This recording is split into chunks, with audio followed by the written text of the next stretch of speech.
Ini ada pertanyaan dari Instagram dulu ya, Kang. Oke. Dari Kusuma Dewi 97. Pak Ustadz, izin bertanya.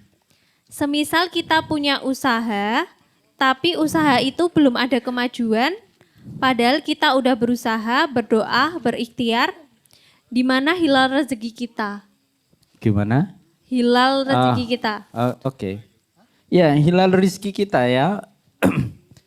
Oh, iya. Memang akan sangat tergantung dari penglihatan feeling biasanya begitu. Maka secara teoretik kan lakukan kira-kira yang selama ini menjadi hobi itu akan lebih mengenakan. Kalau bisnis jenengan karena dipaksa biasanya susah. Saya sudah mencanangkan untuk putra saya nanti mencanangkan ya, mencanangkan. Kalau nanti ada calon dia baik, mudah-mudahan tidak mempersulit. Karena dia yang memilih.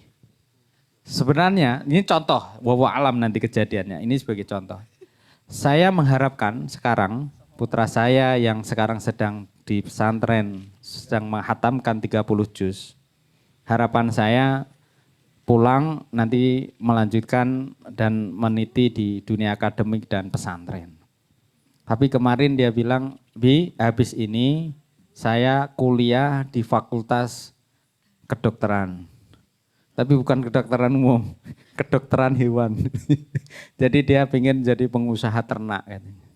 Ya sudah kalau gitu nikah aja ntar sama orang kampung yang lahannya agak luas itu. Ya, tapi maksud saya adalah tadi pertanyaan bagaimana kemudian saya bisnis tapi belum laku, bisnis belum laku. Kira-kira reputasinya itu 3. Kalau usia kira-kira sudah usia 30, 35, kalau ini segera ganti enggak masalah. Tapi saya ingin share bahwa pengalaman yang kemudian oleh Rasul ketika kemudian melakukan dakwah secara tertutup dan terbuka. Begitu kemudian beliau sudah 10 tahunan lebih, kemudian beliau berhijrah. Ya, strategi itu kalau teman-teman kemudian ke Jabal Uhud, ke Gua Hira dan seterusnya, itu kan penanda-penanda. Bagaimana kemudian Rasul saat akan dibunuh, Ali menggantikan Rasul dan Rasul itu berada di gunung. Kenapa? Karena feelingnya nanti orang Quraisy akan mengejar Rasul. Keluar dari Makkah. Maka Rasul itu berdiam di gunung itu selama 3 hari. Untuk menutup atau membuat prasangka bahwa musuh Rasul sudah keluar kota. Padahal belum. Dan putri Abu Bakar yang mengirimkan makanan. Jadi kalau kita lihat dari perkembangan dan sirah Nabawi itu penuh strategi itu. Termasuk di dagang. Nomor 1 yang kalau kita belajar dari Rasul itu tiada gantinya adalah kepercayaan, trust. Orang Quraisy itu paham kalau Rasul itu jujur. Saya kebetulan mobil ini saya dari pagi tadi karena mobil ini gantian. Tadi pagi dipakai oleh istri ke kampus karena ada macam-macam sampai jam 2. Saya kemudian nyusul pakai motor. Tapi saya punya langganan motor, bensin. Itu Pertamini itu kalau saya datang biasanya agak lambat. Didolin itu Mbak. Sebentar Pak. Itu saya lihat dia sedang ngapain coba? Dia sedang menuntaskan halaman bacaan Qur'annya sampai di mangkrak yang ke sini. Ya, sekedar Pak. Terus diletakkan Quran itu, terus kemudian ngejoki bensin. Selama penitenan saya, itu bensin walaupun 2-3 liter awet itu seminggu. Maksud saya apa? Buah dari kebeningan menjajakan itu juga menyebar kepada orang lain. Itu yang disebut dengan ziyadatul khair, keberkahan kira-kira di situ. Tapi yang menarik adalah dia tidak membuang waktu dengan menjual bensin Pertamina tadi itu, dia dengan menanti mau membaca Al-Quran itu. Itu trust. Jadi saya agak jauh, ini kayaknya bensinnya dikurangin. Tapi kalau saya di pam bensin yang agak ke sana itu tak titeni, ya belum belum. Termasuk ini tadi. Tak isi dulu set. Oh iya aja 280, 290. Karena apa? Tidak ada trust. Itu ya. Jadi nomor satu itu penting. Termasuk nanti kalau berkeluarga. Istri nggak percaya sama suami. Semua gerakan ngerti ini gitu ya. Jadi usaha ini menjadi sesuatu yang kapan harus di ini ya berubah. Kira-kira kalau sudah berulang kali 3 kali biasanya saya menyarankan untuk segera berubah. Bagaimana dengan keluarga? Bertahan. Ini saya udah nasihatin istri udah 2 kali. Memang di dalam perceraian itu sampai 3 kali. Talak itu boleh sampai 3 kali ya.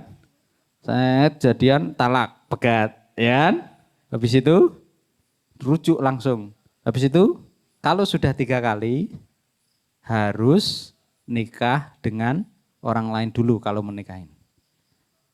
Terakhir saya belum dapat kabar dia. Orang nggak usah saya sebutkan live kan ini. Karena dia watak istrinya yang nggak mau ngalah. Suaminya gampang banting-banting. Akhirnya sedikit-sedikit, yaudah dek kamu cerai, kamu pulang ke rumah orang tuamu gitu. Udah lebih dari 3 kali. Sebenarnya masih sayang. Uang nikahnya baru Februari kemarin. Setahun kemarin konsultasinya. Yang rugi siapa? Malu cerai itu. Nah sampai 3 kali. Nah usaha kira-kira di situ. Kalau ini kalau laku dijajah lagi. Kalau saran saya malah lebih ini lagi. Kita punya beberapa kaki. Tancapkan bisnis di sini, tancapkan bisnis di sini, tancapkan bisnis di sini. Oke, perhatikan ya. Kenapa begitu? Karena kadang, ini 4 ya, 4. Ini tidak berlaku untuk cari jodoh ya. Kalau teman-teman ini misalnya bisnis di sektor makanan, ini sektor baju, ini sektor ini. Kalau punya beberapa ini, maka di sini agak sepi, tersubsidi dari sini. Dulu awal menikah saya tinggal di penerbitan. Di penerbitan itu untuk menopang penerbitan tahun 2006, maka dia punya toko untuk mensuplai penerbit itu. Kalau penerbitan lagi macet di penarikan, maka di sini lalu toko itu yang akan menyuplai. Paham maksud saya? Jadi kalau Mas Zulkarnain tadi itu 14 semester, apa yang dilakukan? Kalau memang ada bisnis yang kemudian memang dia sudah lebih berkembang, ya enggak ada ruginya. Tapi kalau sampai 14 semester, hanya kuliah tok, yang lain semester 8 sudah selesai. Dan semester 8 lalu melanjutkan S2. Lalu kemudian dia sudah lamaran. Lalu dia juga sudah mengembangkan modal dengan usaha-usahanya. Apa enggak rugi itu?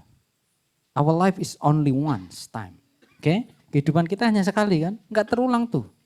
Maka pakai itu. Kalau saya ditanya Ustadz apa yang kemudian menjadi pantangan? Pantangan saya adalah membuang waktu sia-sia. Maka hari ini saya bahagia itu. Di antaranya. Karena efektif sekali jam 3 bangun, ya ngasih minum susu anak. Kan saya ngasih ini instan dulu.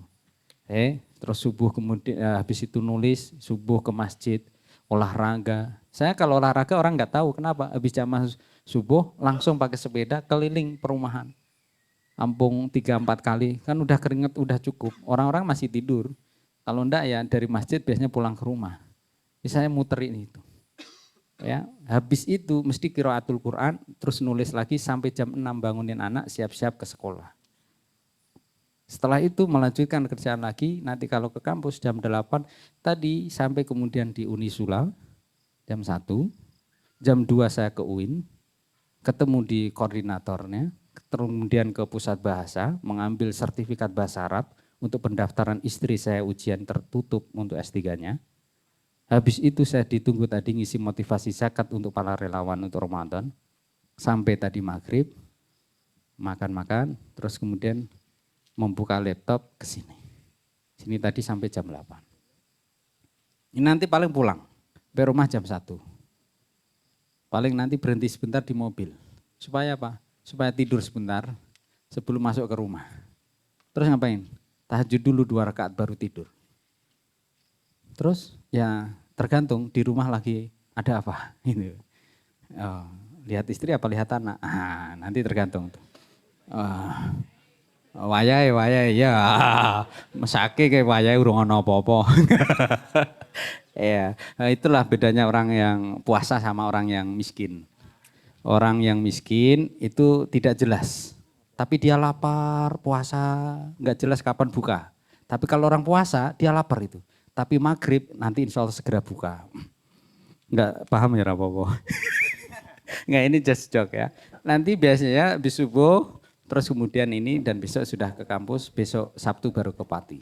Kira-kira gitu. Tapi maksud saya adalah supaya waktu itu manfaat.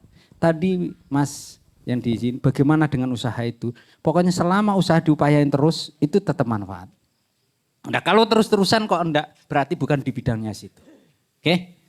Ya, baik. Terus next. Oke, yang lain? Yang cewek belum ada nih yang tanya. Iya, dari tadi belum ada yang turun. Ada yang cewek mau tanya? Silakan. Nah, Oke, ada dua. ya, saya deketin. Iya.